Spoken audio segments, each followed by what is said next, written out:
Is Israel an apartheid state?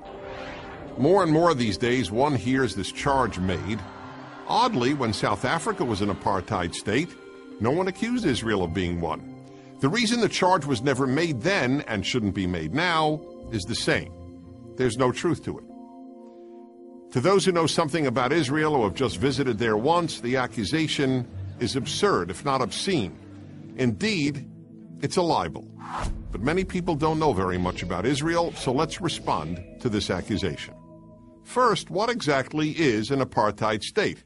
And does Israel, or any one other country, fit that definition? Let's look at South Africa, the country that came up with this term.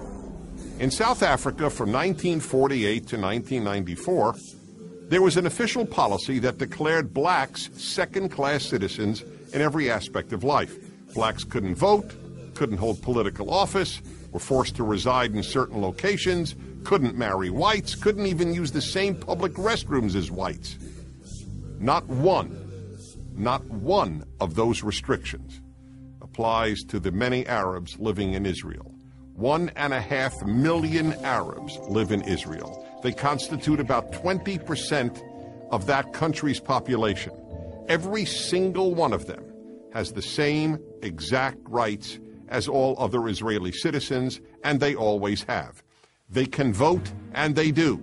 They can serve in the Israeli parliament, and they do. They can own property, businesses, and work in professions alongside other Israelis, and they do. They can be judges, and they are. Here's one powerful example. It was an Arab judge, who sentenced the former president of Israel to jail on a rape charge. And nobody batted an eyelash that an Arab judge would sentence a Jewish president to prison. Some other examples.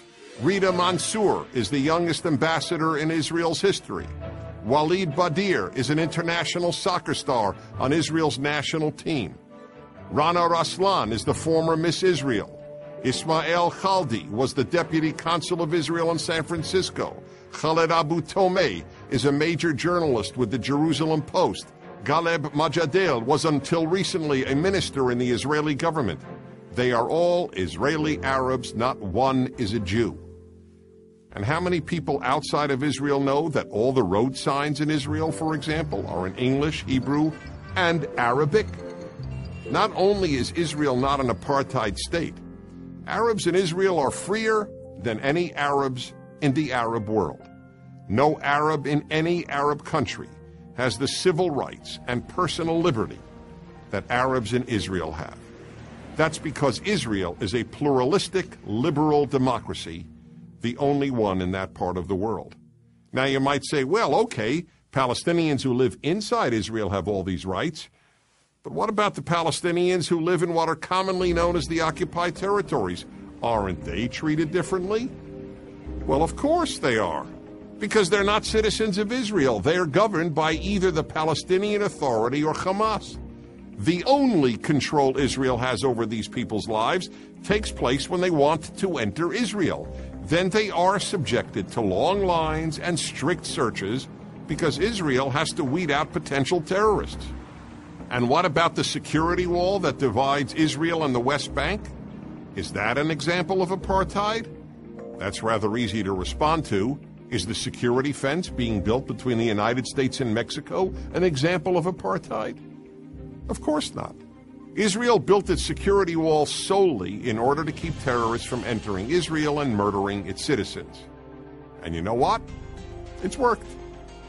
The wall, most of which, by the way, is an electronic fence, went up in 2002 during a time when Palestinian suicide bombers were regularly murdering Israeli civilians in buses, on streets, and in restaurants.